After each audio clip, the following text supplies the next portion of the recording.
Suntem în America 1960 și avem această școală de fete care este condusă doar de preoți și măicuțe. Și nimic ieșit în comun asta până când oamenii să dispară rând pe rând și viața a peste 100 de studente să fie distrusă. Și totuși, într-un final, rămânem cu întrebarea: ce, Doamne iartă-mă, s-a întâmplat cu sora Kathy?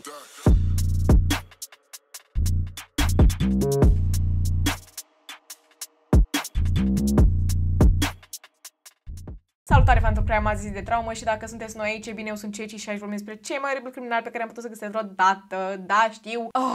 Eu am ceva, mă atrag aceste cazuri cu măicuțe, cu preoți, cu diferite culturi. Nu știu de ce nu mă întrebați, așa că spun în toate lucrurile astea. Nu vreau să vă dau spoilere de la început, dar puneți mâncarea aia deoparte. Ceea ce urmează să vă zic, nu, o să vă stea mâncarea în gât. Eu deja știu, o să vă stea mâncarea în gât și eu nu vreau să fiu responsabil pentru așa ceva. Dar totuși, dacă e subscriber, poftă bună!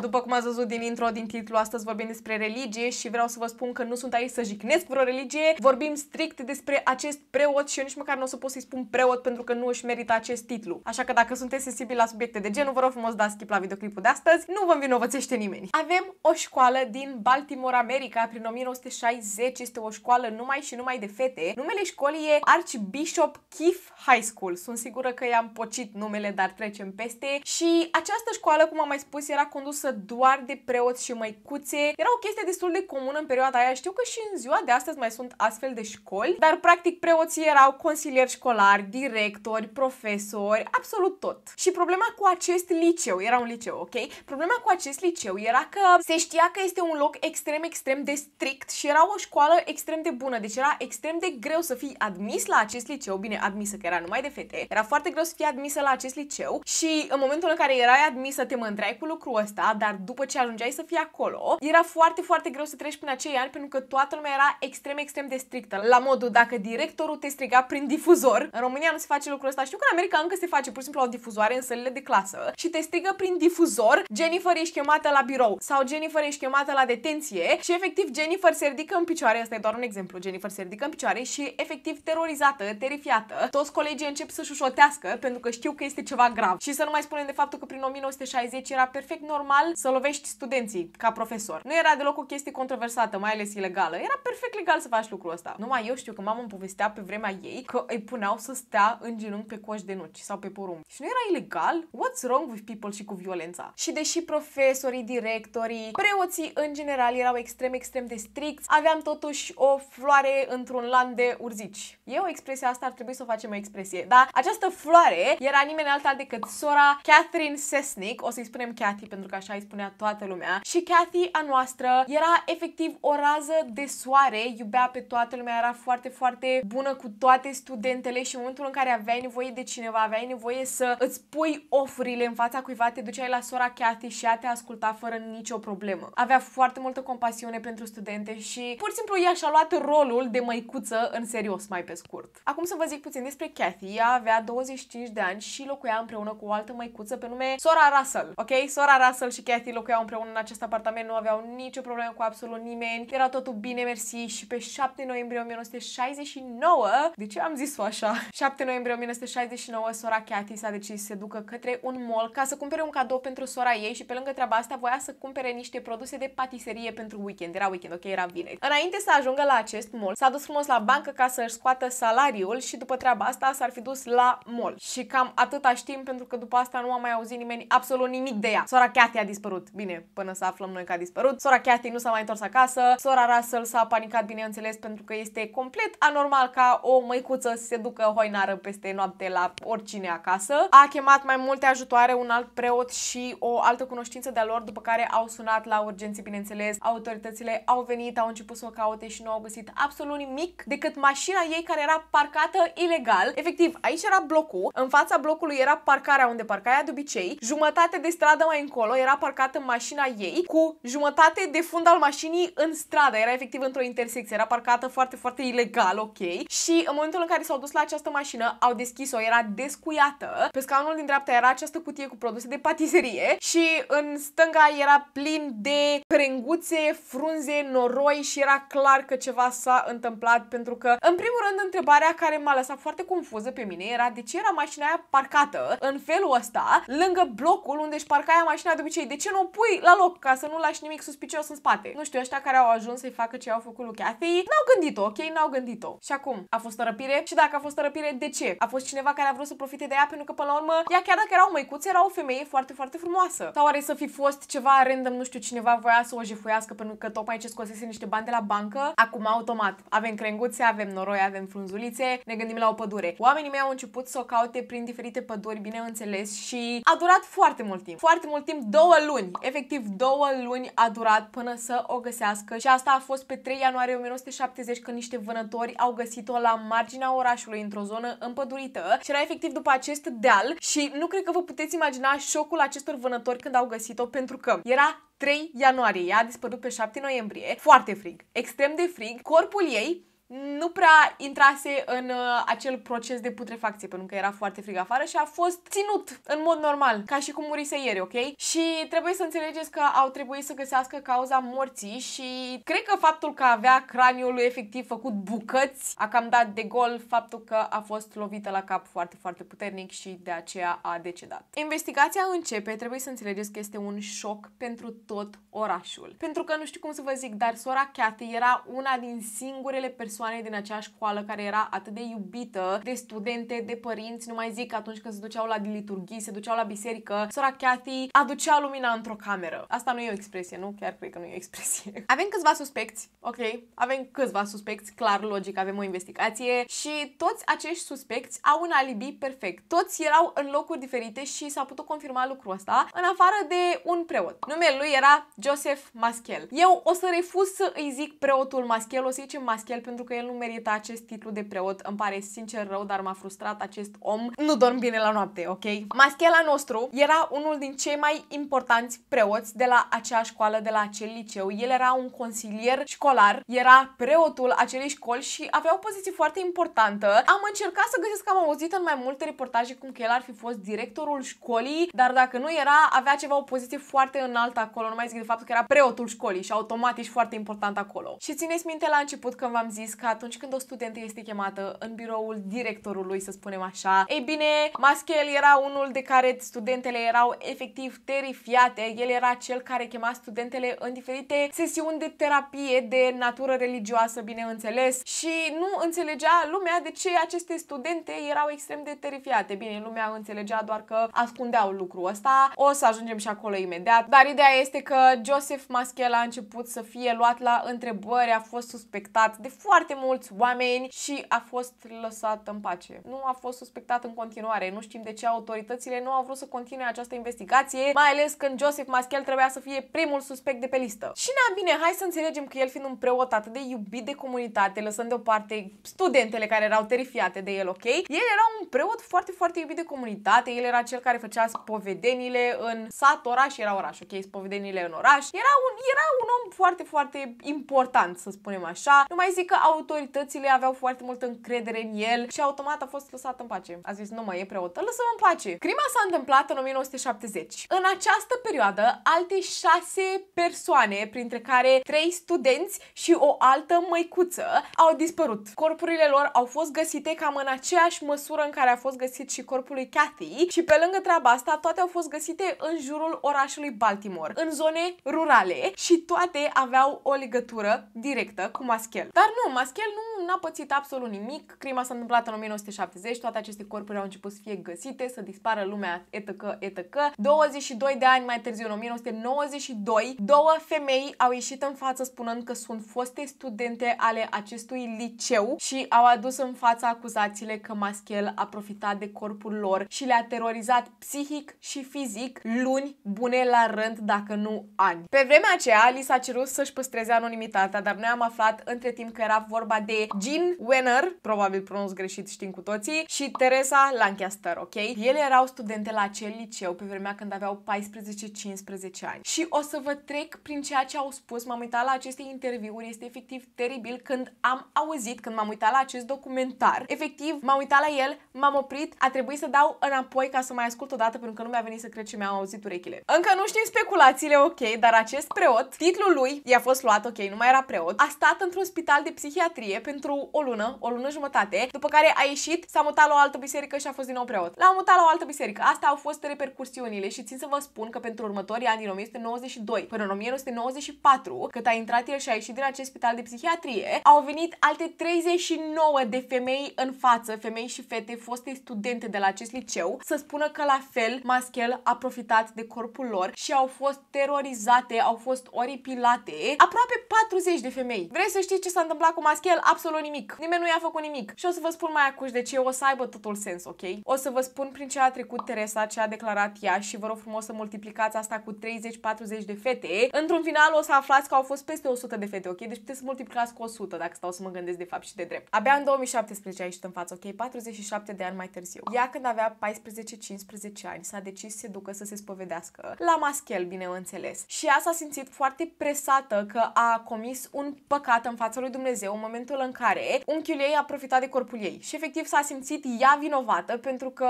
dacă în anii ăștia punem întrebarea unei femei când a fost agresată intim, oare ce purta și ce a făcut ca să ajungă în acest moment, atunci vă dați seama în 1960 că dacă o fată de 14 ani este agresată intim, la fel se punea întrebarea ce ai făcut tu ca să ajungi în această situație, ok? Un lucru teribil. Această mentalitate pe geam, vă rog frumos. Dar da, Teresa s-a dus să se spovedească la preotul Maschel să îi spună că ea se simte vinovată că unchiul ei a profitat de corpul ei. Iar preotul Maschel era ceva de genul: da, nu cred că Dumnezeu te va ierta pentru acest păcat. Este un păcat este un păcat capital, ok? Extrem de grav, nu se poate așa ceva. Trebuie să trecem prin niște sesiuni de terapie de natură religioasă, bineînțeles, ca să scoatem dracul din tine, ok?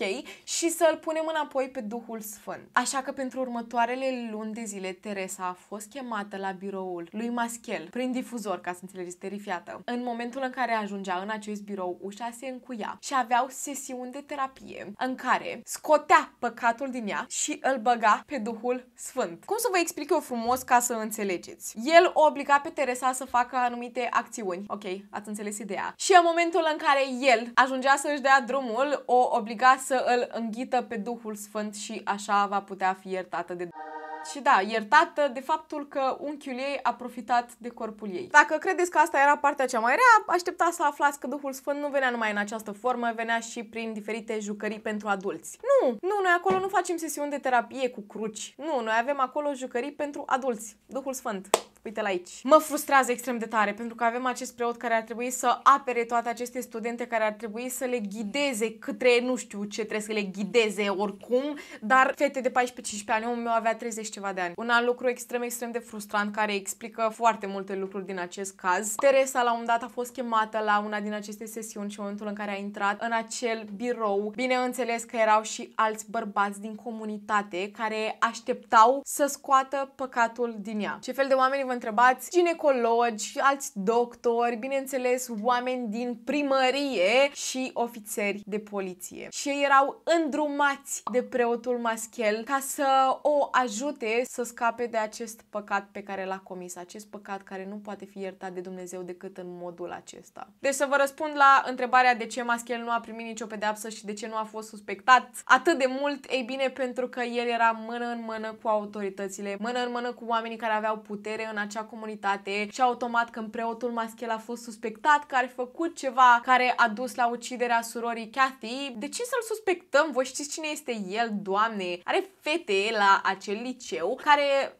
trebuie să scoatem păcatul din ele și automat el ne ajută, ok? El ne ajută și pe noi ca să ne satisfacem plăcerile morbide și noi îl ajutăm și pe el ca să scape basma curată, nu cu o crimă, nu cu 2, ci cu 6. Pentru că sunt ferm convinsă că cele 6 dispariții au legătură cu Maschel. Ne întoarcem puțin la Kathy și țineți minte când vă ziceam că studentele erau terifiate când trebuiau să meargă la birou. Această măicuță începuse să realizeze că ceva este în neregulă cu tot ceea ce se întâmplă și începuse să creeze scuze pentru aceste studente să nu se mai ducă în birou lui Maschel. Efectiv, erau chemate. Jennifer ești chemată la birou, Jennifer a fost trimisă acasă mai devreme sau Jennifer a fost trimisă la cabinetul medical și nu poate să ajungă și efectiv încerca să le scape de la aceste terapii, de la aceste sesiuni efectiv teribile. Nu se știe mai exact cât a durat această oribilitate și cât de mult a profitat Maschel de aceste fete. Avem 100 de fete care au ieșit în față până în 2025, dar poate să existe mult mai multe pentru că din 1960 până în 2025 vă dați seama că au trecut extrem de mulți ani și foarte multe din aceste fete nici măcar nu mai sunt în viață sau sunt prea bolnave ca să iasă în față, dar sora Cathy ajunsese să își schimbe jobul, nu mai lucra la acel liceu și lucra la un alt liceu, ok, s-a mutat la un altul și ea totuși în fiecare weekend primea din aceste studente din acest liceu unde încă lucra Maschel acasă la ea ca să poată să le asculte, ca să vorbească cu ele și să le liniștească și la un moment dat încerca să le spună că ea are de gând să rezolve toată această situație. Doar că trebuie să înțelegeți că foarte mulți din această școală erau mână în mână cu Maschel, foarte mulți din ei, foarte mulți preoți profitau la fel de toate aceste fete și automat Cathy nu avea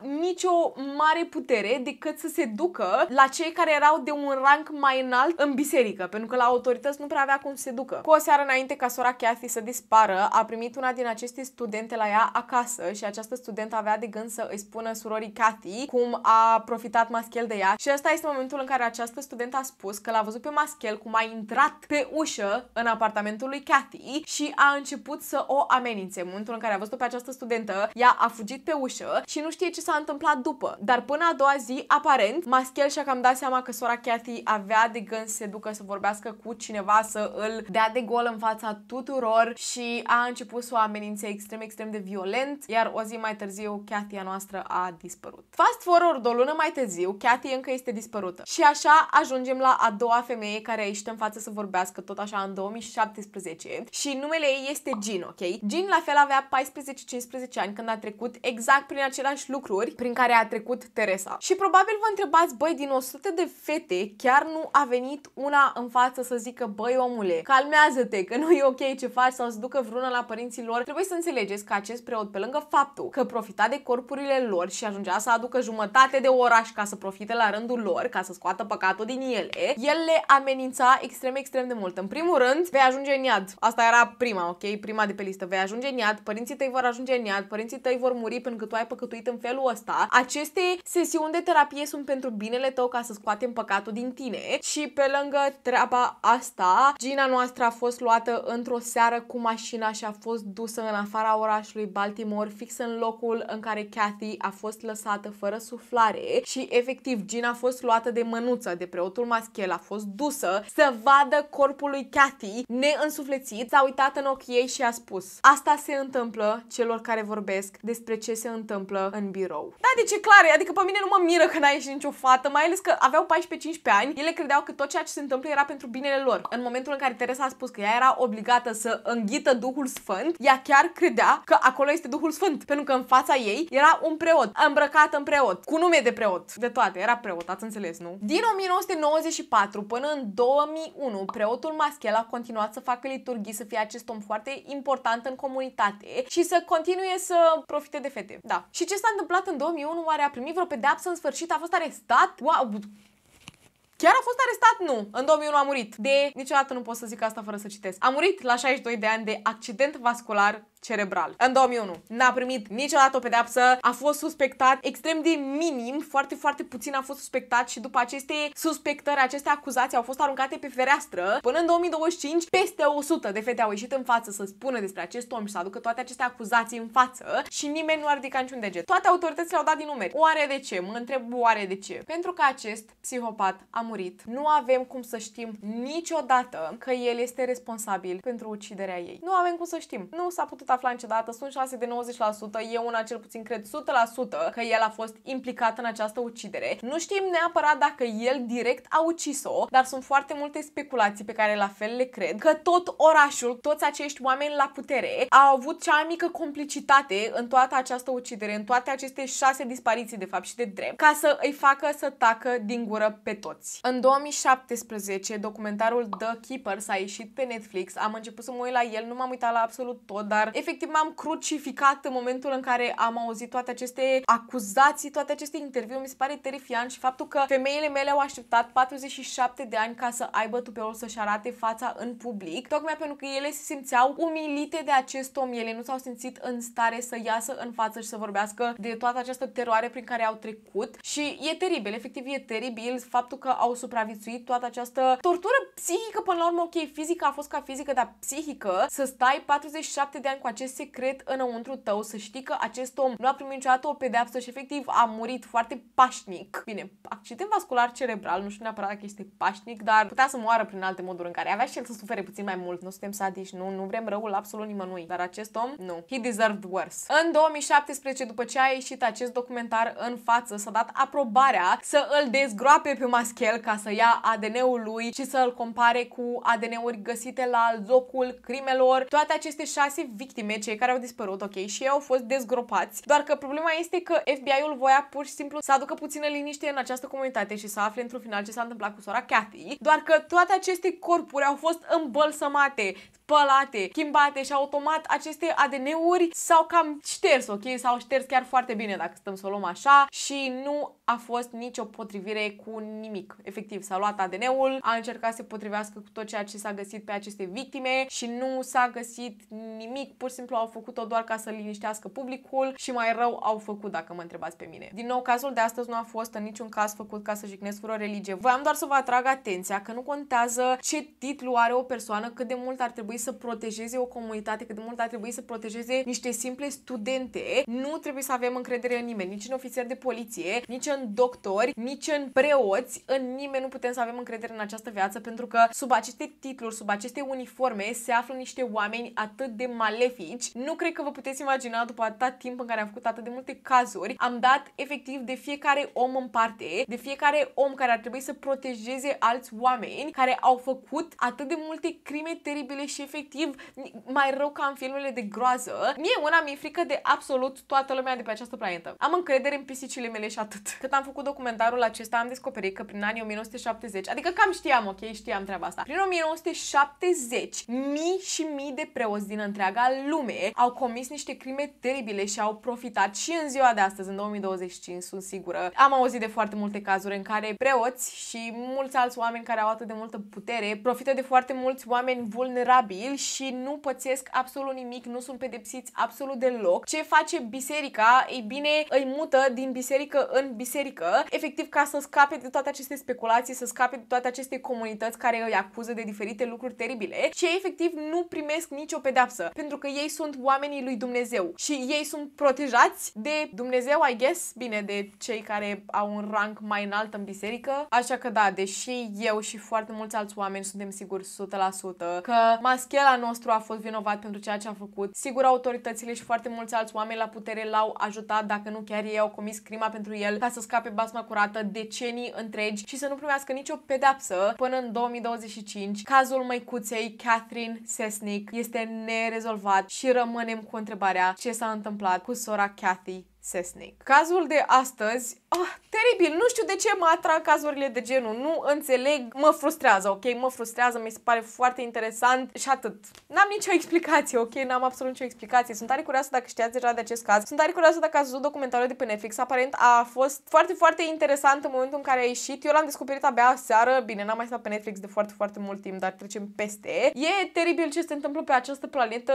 Mie îmi vine să mă duc, nu știu, un bilet către Marte, vă rog, să mă bag pe sub pământ pe undeva, să locuiesc într-un bunker, pentru că m-am săturat de cazuri de genul. Deci da, sunt tare curioasă dacă știați deja de el și dacă știați deja de el și a stat aici doar pentru fața mea, apreciez din suflet, vă mulțumesc enorm, enorm de mult, vă iubesc, nu cred că vă puteți imagina cât de mult vă iubesc eu pe voi, faptul că voi ați stat aici cu mine până la sfârșit. Love you very much. Nu uitați că mă găsiți pe Instagram, TikTok, Twitch și mai avem un alt cod de YouTube care se numește Mia și Ceci. Acolo postăm tot felul de chestii interesante. Dacă vreți să vă alăturați membrilor acestui canal, acolo aveți videoclipuri în avans și diferite story time-uri din viața mea personală. Nu vă panicați, videoclipurile care sunt postate acolo vor ajunge să fie și publice în afară de story time-urile din viața mea personală. Ok, alea sunt pentru membrii special. Trecem peste. Mai aveam ceva de zis? Vreau să vă aud opinia în comentarii. Vreau să vă aud opinia în comentarii. Sunt tare, tare curioasă. Dacă aveți ceva nașpa de zis, puteți să ziceți, pentru că apreciez când creșteți videoclipul cu comentariile voastre de hate. Thank you for all the haters. Asta a fost cazul surorii Catherine Sesnic, chiar până trauma viitoare. Stay safe. A observat cineva că mi-am pus cruci în cap? It was not intentional, ok? It was not intentional. Sau poate a fost